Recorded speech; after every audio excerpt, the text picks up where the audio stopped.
Imagina una oscuridad tan densa que parece tener peso propio.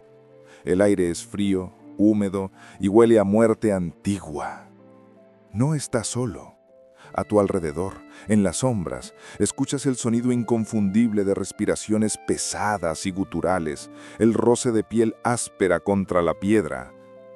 Un par de ojos ámbar se encienden en la penumbra. Luego otro, y otro más. Estás rodeado por las máquinas de matar más perfectas de la naturaleza, hambrientas y letales, bestias reales mantenidas en ayuno para este preciso momento. Pero en medio de este círculo de colmillos y garras, hay un hombre que no tiembla. Este no es el final de un criminal común, ni la ejecución de un traidor olvidado. Este es el momento culminante de una vida marcada por la intriga política y una fidelidad inquebrantable. Este es Daniel en el foso de los leones. Pero para entender cómo un anciano de más de 80 años, respetado y sabio, terminó condenado a ser devorado por bestias salvajes, debemos retroceder en el tiempo. No mucho, solo unos meses antes, cuando el mundo conocido cambió de dueño en una sola noche. El inexpugnable imperio babilónico había caído no por la fuerza bruta de un asedio interminable, sino por la astucia estratégica. Mientras la ciudad celebraba y el rey Belsasar bebía en sus copas de oro, el ejército de los medos y los persas desvió el río Éufrates y entró caminando por el lecho seco, tomando la ciudad sin librar una gran batalla. Esa noche murió una era y nació otra. Darío el Medo tomó el trono. Y con el nuevo rey llegó la necesidad de organizar un imperio vasto, lleno de lenguas, dioses y costumbres diferentes. Una tarea titánica que requería los mejores administradores. Darío entendió rápidamente que no podía vigilar cada rincón de su nuevo dominio con sus propios ojos. La solución fue burocrática y masiva. Nombró a 120 sátrapas, gobernadores regionales, encargados de recaudar impuestos y mantener el orden desde la India hasta Etiopía. Pero, ¿quién vigila a los vigilantes? Para asegurarse de no sufrir pérdidas ni robos, el rey estableció a 3 ministros principales sobre estos 120 funcionarios. Y aquí es donde la historia toma un giro fascinante. Uno de esos 3 era Daniel. Daniel ya no era el joven muchacho que interpretaba sueños para Nabucodonosor. Ahora era un anciano de más de 80 años, un sobreviviente de dinastías caídas. Sin embargo, las escrituras dicen que había en él un espíritu superior. Su capacidad administrativa era tan impecable, su honestidad tan absoluta y su sabiduría tan evidente, que el rey Darío comenzó a considerar lo impensable: poner a este exiliado judío a cargo de todo el imperio, por encima de todos los demás nobles medos y persas. La envidia es un veneno que corre rápido en los pasillos del poder. Los otros gobernadores y sátrapas no podían soportar esto. ¿Un extranjero? ¿Un hombre del régimen anterior? ¿Un adorador de un dios extraño mandando sobre ellos? El orgullo nacional y la ambición personal se encendieron. Comenzaron una auditoría implacable. Buscaron en cada registro, en cada decisión que Daniel había tomado. Querían encontrar un error, un soborno, una negligencia, cualquier mancha de corrupción que pudieran usar para destituirlo o encarcelarlo. Pero la búsqueda fue inútil. No encontraron nada, ni una sola moneda mal habida, ni una sola tarea olvidada. Daniel era fiel, y ningún vicio ni falta fue hallado en él. Su integridad era su armadura, y eso, irónicamente, enfureció aún más a sus enemigos. Desesperados, los conspiradores llegaron a una conclusión fría y calculadora. Dijeron: no hallaremos contra este Daniel ocasión alguna si no la hallamos contra él en relación con la ley de su Dios. Si no podían atraparlo en lo profesional, lo cazarían en lo espiritual. Sabían que Daniel era un hombre de hábitos sagrados. Su lealtad a Jehová era innegociable. Así que diseñaron una trampa legal, una ley hecha a medida para que el cumplimiento del deber cívico fuera incompatible con su fidelidad religiosa. La turba de presidentes, gobernadores y sátrapas se presentó ante el rey Darío con una urgencia fabricada. Entraron en tumulto, una demostración de fuerza y unidad, usando la adulación como su arma principal. «Rey Darío, viva para siempre», exclamaron. Mintieron con descaro. Le dijeron al rey que todos los gobernadores y altos oficiales habían acordado promulgar un edicto real. Omitieron, por supuesto, que Daniel, el más importante de todos, no había sido consultado. La propuesta era simple y halagadora para un nuevo monarca: que cualquiera que en el espacio de 30 días pida petición a cualquier dios u hombre fuera de ti, oh rey, sea echado en el foso de los leones. Para Darío, esto sonaba como una excelente medida política. Unificaría la lealtad religiosa y civil en su persona durante un mes crítico de transición. Era un movimiento de consolidación de poder. No parecía un ataque personal. Así que el rey firmó el edicto. Y en la cultura medo-persa, esto tenía una gravedad terrible. Una vez que el rey ponía su sello y firmaba una prohibición, se convertía en ley de medos y persas, la cual no podía ser abrogada ni cambiada, ni siquiera por el propio rey. La noticia del edicto corrió como pólvora por Babilonia. Heraldos proclamaron la nueva ley en las plazas y mercados con el sello real visible para todos. El mensaje era claro, y el castigo por desobedecer aterradoramente definitivo. Cuando Daniel supo que el edicto había sido firmado, entendió inmediatamente el juego. No era una ley general, era un misil teledirigido apuntando directamente a su corazón y a su fe. Pero su reacción desafía toda lógica de supervivencia política. No corrió al palacio a protestar, no cerró sus puertas para esconderse. Hizo exactamente lo que sus enemigos sabían que haría. Se fue a su casa. Entró en su aposento alto. Allí, las ventanas estaban abiertas, orientadas deliberadamente hacia Jerusalén, la ciudad de sus padres, ahora en ruinas, pero aún el norte geográfico de su devoción. Y allí, a la vista de Dios y de los hombres, se arrodilló 3 veces ese día. Oraba y daba gracias delante de su Dios, tal como lo solía hacer antes del decreto.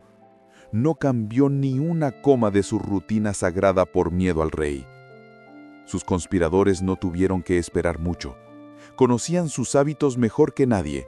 Se juntaron en tumulto cerca de su casa, acechando como fieras antes del ataque final. Y lo hallaron. Allí estaba Daniel, orando y rogando en presencia de su Dios en flagrante violación de la ley irrevocable de los medos y persas. La evidencia era innegable. La trampa se había cerrado. Con la evidencia en mano, la jauría regresó al palacio. No perdieron tiempo. Se presentaron ante el rey y le recordaron sus propias palabras, atándolo con sus propias leyes, antes de mencionar siquiera el nombre del acusado. ¿No has firmado edicto?, preguntaron con falsa inocencia, que cualquiera que pida a otro dios u hombre sea echado al foso de los leones. El rey, obligado por la tradición y el honor, respondió: «Verdad es, conforme a la ley que no puede ser abrogada». Entonces soltaron el golpe. Daniel, que es de los hijos de los cautivos de Judá, no te respeta a ti, oh rey, ni el edicto que confirmaste. Lo pintaron no como un hombre piadoso, sino como un rebelde político. El corazón del rey se hundió. Entendió todo en un instante: la prisa del decreto, la adulación, la unidad sospechosa de sus gobernadores. Todo había sido una farsa para destruir al hombre que él más valoraba. Durante el resto del día, el hombre más poderoso del mundo luchó impotente contra su propia burocracia. Buscó vacíos legales, consultó a juristas, trató de encontrar una salida para librar a Daniel. Trabajó hasta la puesta del sol. Pero la ley era una jaula de hierro. Los hombres se acercaron al rey al atardecer y le recordaron cruelmente: «Sepas, oh rey, que es ley de Media y de Persia, que ningún edicto confirmado por el rey puede ser cambiado». Derrotado, el rey dio la orden. No había otra opción. Trajeron a Daniel. El encuentro entre el rey y el profeta en ese momento debió ser desgarrador. El juez obligado a condenar al inocente que quería salvar. Antes de arrojarlo, el rey Darío le dijo a Daniel unas palabras extraordinarias. Una confesión de fe desesperada de un pagano. El Dios tuyo, a quien tú continuamente sirves, Él te libre. No era una orden, era una súplica. Daniel fue arrojado al foso. La caída hacia la oscuridad, el sonido de su cuerpo golpeando el suelo de tierra y huesos, y arriba, la única salida fue sellada. Una piedra fue puesta sobre la puerta del foso. El rey la selló con su propio anillo y con el anillo de sus príncipes.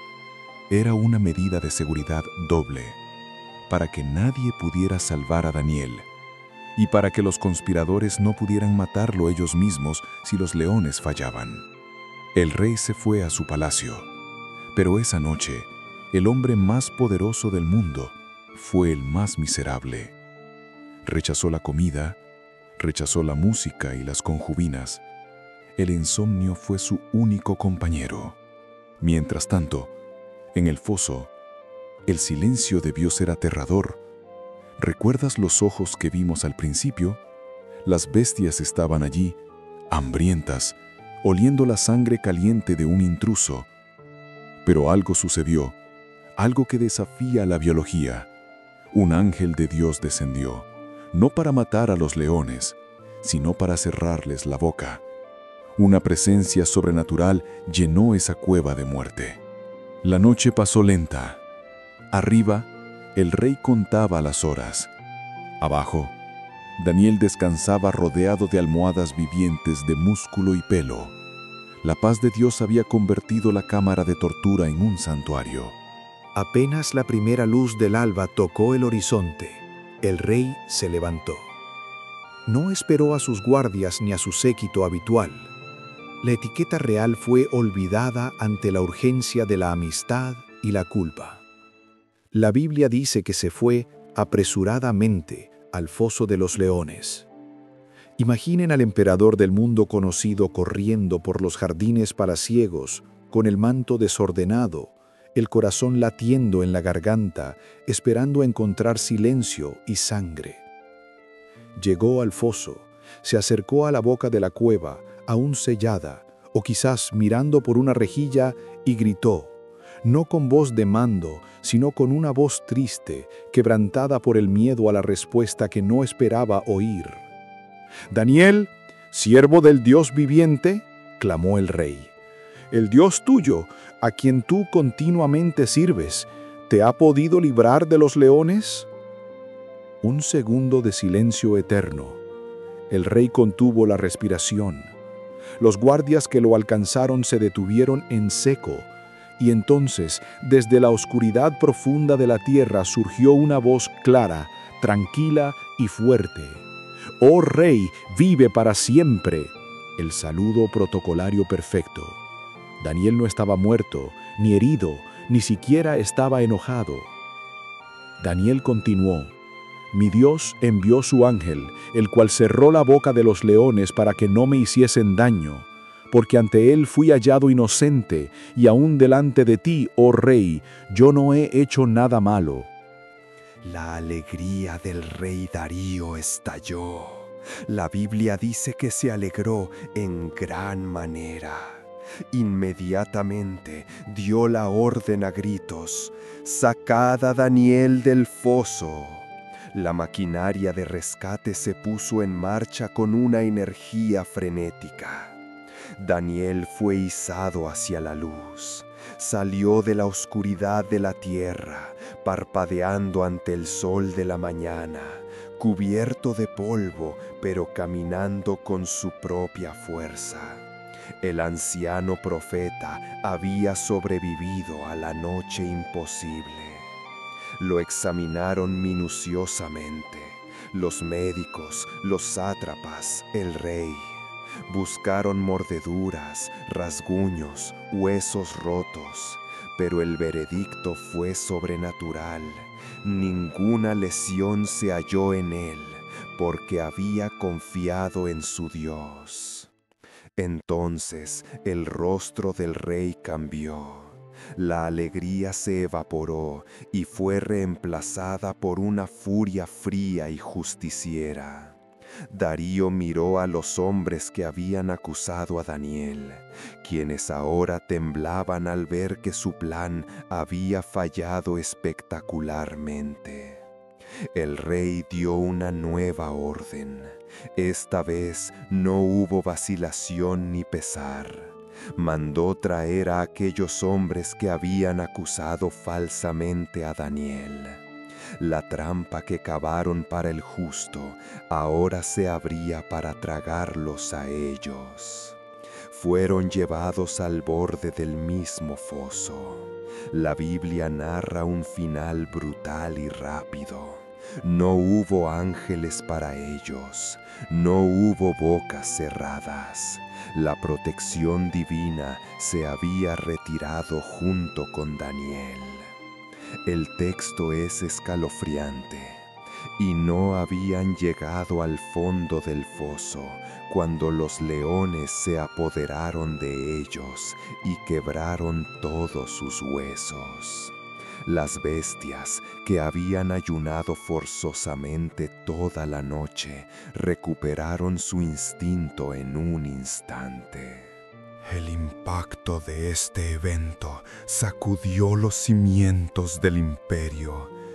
No fue solo un milagro privado, fue una demostración pública de poder que eclipsó a los dioses de Babilonia y Persia. El rey Darío, testigo presencial de lo imposible, tomó una pluma. Escribió un nuevo decreto, pero esta vez no era una prohibición, sino una proclamación. Y no era para una ciudad, sino para todos los pueblos, naciones y lenguas que habitan en toda la tierra. De parte de mí es puesta esta ordenanza, que en todo el dominio de mi reino todos teman y tiemblen ante la presencia del Dios de Daniel. Un rey pagano evangelizando al mundo conocido por decreto real. Darío continuó escribiendo la razón de su mandato. Porque Él es el Dios viviente y permanece por todos los siglos, y su reino no será jamás destruido, y su dominio perdurará hasta el fin. Él salva y libra y hace señales y maravillas en el cielo y en la tierra. Él ha librado a Daniel del poder de los leones. La historia de una noche en un foso se convirtió en teología oficial del Estado. Y en cuanto a Daniel, la Biblia cierra este capítulo con una nota de prosperidad. Y este Daniel prosperó durante el reinado de Darío y durante el reinado de Ciro el persa. Sobrevivió a los leones, sobrevivió a los reyes y sobrevivió a los imperios. Su fidelidad no solo le salvó la vida, sino que garantizó que, incluso en el exilio, la luz de su Dios brillara en la corte más poderosa de la tierra. Hemos presenciado el milagro, la fe y la liberación. Pero para comprender la magnitud real de este evento, debemos detenernos y examinar un enigma que ha desconcertado a historiadores durante siglos. ¿Quién era realmente Darío el Medo?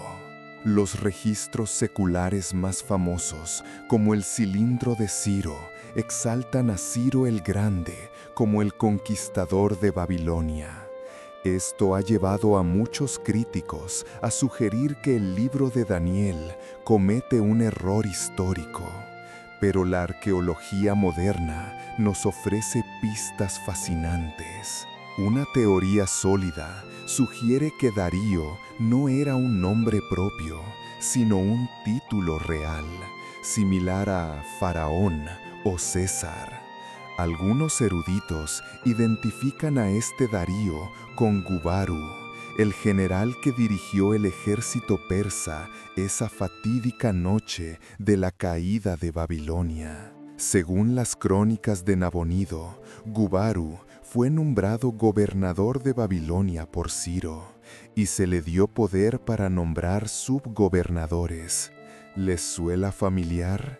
Esto encaja perfectamente con el relato bíblico de Daniel, donde Darío nombra a 120 sátrapas. Otra posibilidad es que Darío fuera Chiájares II, el tío y suegro de Ciro. En la antigüedad era común que los monarcas persas compartieran el poder o respetaran a sus mayores de la realeza meda para mantener la paz entre las dos naciones unificadas. Esto explica por qué la Biblia insiste en la frase leyes de los medos y persas. No era solo Persia, era una coalición dual. Los medos aportaban la estructura legal rígida y antigua, los persas la fuerza militar expansiva. Entender esto es crucial. Daniel no estaba lidiando con un rey caprichoso y absoluto como Nabucodonosor, que podía cambiar de opinión y quemar a quien quisiera. Estaba atrapado en una burocracia constitucional rígida, donde la ley estaba por encima del rey. Dejando de lado la política, debemos enfrentar la realidad física del castigo. ¿Por qué leones? En el antiguo cercano oriente, el león no era solo un depredador, era el símbolo máximo de poder, realeza y ferocidad divina. Babilonia estaba obsesionada con ellos. La vía procesional, por la que Daniel caminó seguramente miles de veces, estaba flanqueada por 120 leones de ladrillo esmaltado. Era un recordatorio constante. El rey es un león, y Babilonia devora a sus enemigos. La arqueología nos ha dado una visión brutal de la relación entre los reyes y estas bestias. Los famosos relieves del palacio de Asurbanipal muestran la cacería real. Matar leones no era solo deporte, era un ritual religioso para mantener el caos a raya. Esto nos dice algo importante sobre los leones del foso. No eran animales salvajes capturados al azar el día anterior. Eran propiedad real, mantenidos en un zoológico palaciego, cuidados y probablemente hambriados estratégicamente para las ejecuciones. Y sobre el foso mismo, la palabra aramea gob sugiere una excavación o cisterna. Los arqueólogos creen que estas estructuras tenían dos entradas, una superior para la luz y ventilación, por donde echaron a Daniel, y una lateral a nivel del suelo para introducir a las bestias. El diseño hacía imposible el escape. Paredes lisas y altas, sin escaleras.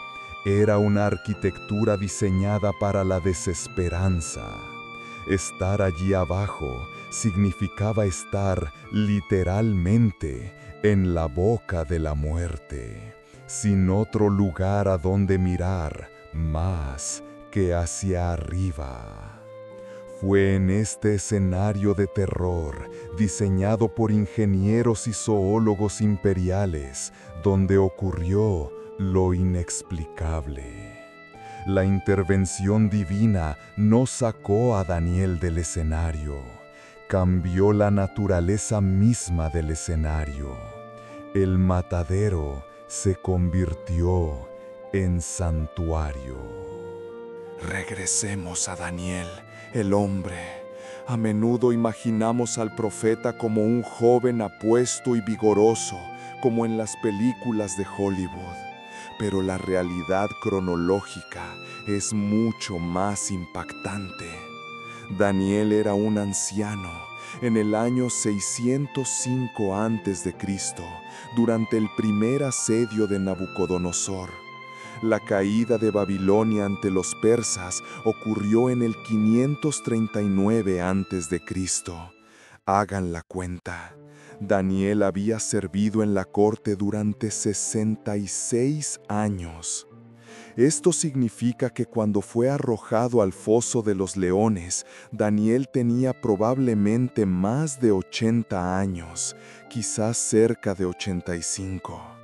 Su cuerpo no era el de un guerrero, era el de un burócrata que había pasado toda su vida sentado en escritorios y consejos. Su fuerza no provenía de sus músculos, sino de una disciplina de fe cultivada durante casi un siglo en tierra hostil. Había visto imperios nacer y morir. Sabía que los reyes terrenales, por poderosos que fueran, eran temporales. Su decisión de orar con las ventanas abiertas no fue un acto de rebeldía juvenil. Fue la declaración de un hombre que ya había vivido suficiente para saber qué es lo que realmente importa. ¿Qué podían quitarle que no fuera a perder pronto de todos modos? Para un hombre de su edad, la muerte no era la peor amenaza. La peor amenaza era traicionar al Dios que lo había sostenido durante 7 décadas de exilio. La fidelidad era su identidad. Sin ella, ya no era Daniel. Así que, cuando los soldados vinieron por él, no encontraron resistencia. El anciano se puso de pie, alisó su manto y caminó hacia el foso con la misma dignidad con la que había caminado hacia los salones del trono de 3 emperadores diferentes. Pero hay una presencia en el foso que no podemos ignorar. Daniel dijo, mi Dios envió a su ángel. ¿Quién era este ser? En el arte clásico, a menudo se le pinta como un joven alado, pero la teología bíblica sugiere algo mucho más profundo. Muchos estudiosos ven aquí una teofanía o incluso una cristofanía, una aparición preencarnada de Cristo. Así como el cuarto hombre en el horno de fuego con los amigos de Daniel, esta presencia no era un simple mensajero, sino el mismo príncipe de los ejércitos. Si miramos de cerca, la historia de Daniel es un espejo profético de la historia de Jesús siglos después. Las similitudes son tan precisas que dejan de ser coincidencias para convertirse en un diseño divino intencional. Piénsenlo, ambos eran inocentes, sin mancha alguna. Ambos fueron víctimas de la envidia de los líderes religiosos y políticos de su tiempo. Los sátrapas odiaban a Daniel, el Sanedrín odiaba a Jesús. La envidia fue el motor de la condena en ambos casos. En ambos juicios hubo un gobernante reticente. Darío no quería condenar a Daniel, Pilato no quería condenar a Jesús. Ambos gobernantes intentaron salvar al acusado, pero fueron atrapados por la presión de la ley y la turba. Ambos fueron sentenciados a muerte y colocados en un agujero en la tierra. Una piedra fue puesta sobre la entrada, y esa piedra fue sellada con el anillo de la autoridad romana y persa para asegurar que nadie pudiera intervenir. Pero la muerte no pudo retenerlos. Al amanecer, la piedra fue removida. Daniel salió vivo del foso. Jesús salió vivo de la tumba. Daniel fue reivindicado ante el imperio. Jesús fue reivindicado ante el universo. El detonante de toda esta saga fue una simple ventana abierta. Pero, ¿por qué Daniel insistía en orar de esa manera específica? No era un capricho litúrgico. Estaba siguiendo una instrucción precisa dejada por el rey Salomón 400 años antes. En la dedicación del templo, Salomón oró: si tu pueblo es llevado cautivo a tierra enemiga, y oraren a ti con el rostro hacia la tierra que les diste, y hacia la casa que he edificado, tú oirás. Daniel no estaba improvisando, estaba reclamando una promesa antigua. Cuando Daniel miraba hacia Jerusalén, no veía la ciudad dorada de su infancia. Veía, con los ojos de la mente, una montaña de escombros quemados. El templo había sido destruido hacía décadas, pero él oraba hacia lo que representaba, no hacia lo que era. Y noten el detalle más asombroso del texto. Oraba y daba gracias delante de su Dios, como lo solía hacer antes. Daba gracias. Con un decreto de muerte sobre su cabeza, Daniel no estaba reclamando ni llorando de pánico, estaba agradeciendo. Esta es la clave de su victoria. Daniel no comenzó a orar cuando surgió la crisis. La crisis reveló quién era Daniel. Su vida de oración no era un salvavidas de emergencia, era su respiración diaria. 3 veces al día, sin falta, durante décadas. Los sátrapas contaban con que el miedo al rey fuera más fuerte que su hábito de oración. Se equivocaron. Para Daniel, la comunión con Dios era más vital que la aprobación del Estado o incluso que su propia vida biológica. Las ventanas abiertas eran una declaración pública. Podría haber orado en secreto, en un armario, en su mente. Dios lo hubiera escuchado igual. Pero cerrar la ventana hubiera significado avergonzarse, y Daniel no se avergonzaba. Pero la liberación de Daniel del foso no fue un evento aislado. Debemos conectarlo con algo más grande. Justo en este mismo periodo, el capítulo 9 nos dice que Daniel estaba leyendo los rollos del profeta Jeremías. Daniel había hecho las matemáticas. Jeremías había profetizado que la desolación de Jerusalén duraría 70 años. El exilio comenzó en el 605 a.C. Estaban ahora en el 539 a.C. El tiempo se había cumplido. La hora de la libertad estaba cerca. Muchos historiadores bíblicos creen que el milagro en el foso de los leones fue el catalizador final que movió el corazón de Ciro y Darío para firmar el decreto de retorno. La protección divina sobre Daniel probó que el Dios de Israel estaba vivo. Es la ironía suprema de la providencia. Los enemigos de Daniel querían destruir al judío más influyente para acabar con su pueblo.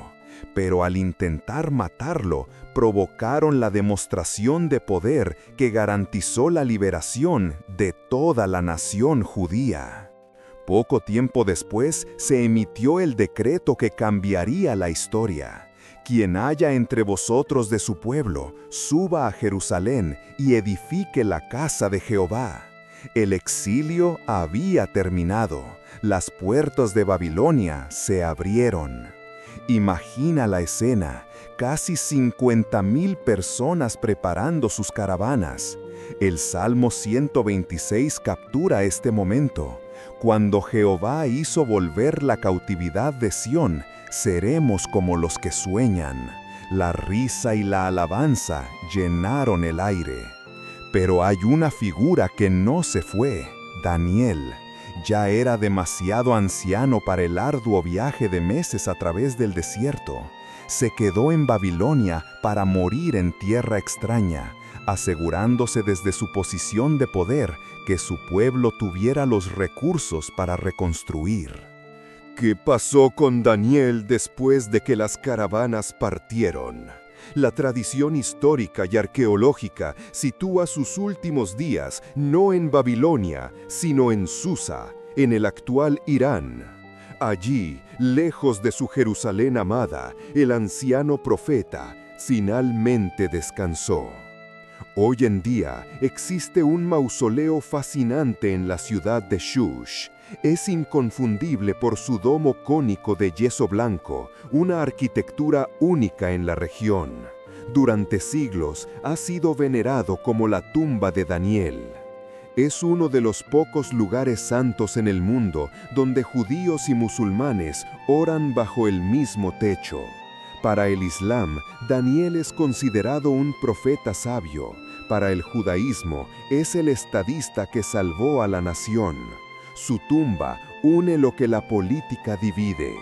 Hay una leyenda medieval curiosa sobre sus restos. Se dice que cuando Tamerlán, el conquistador mongol, arrasó la región, intentó llevarse el cuerpo de Daniel a su capital, en Samarcanda, para obtener suerte, pero los habitantes de Susa lo impidieron.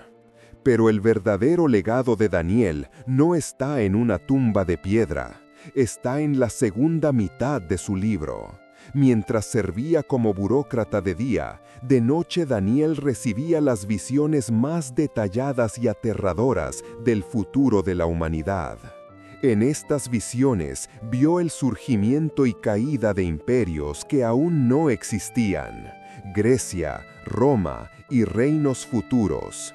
Vio la historia escrita antes de que sucediera con una precisión tal que los críticos modernos han tratado inútilmente de fechar su libro siglos después.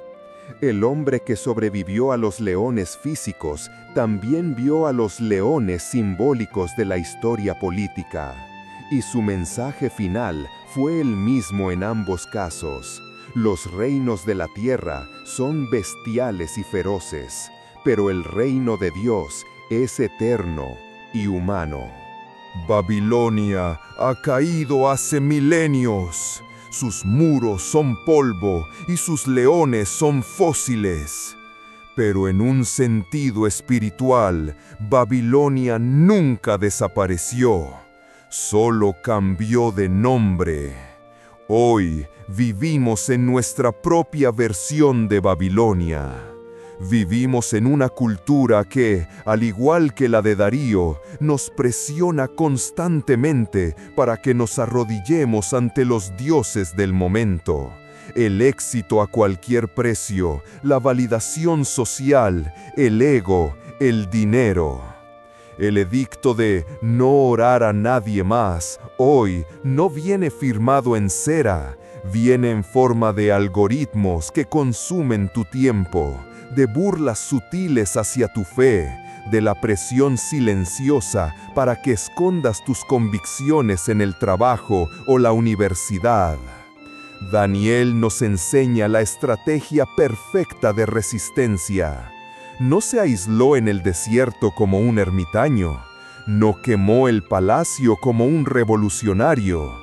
Él trabajó dentro del sistema, sirvió con excelencia, pero mantuvo su lealtad suprema intacta. Pero la historia también nos advierte: la integridad tiene un precio. Si decides abrir tus ventanas y vivir tu fe públicamente, tarde o temprano te encontrarán. Los leones siempre aparecen cuando alguien se atreve a ser diferente. Quizás tu foso de los leones sea el desempleo, el ridículo en redes sociales, la soledad o una enfermedad.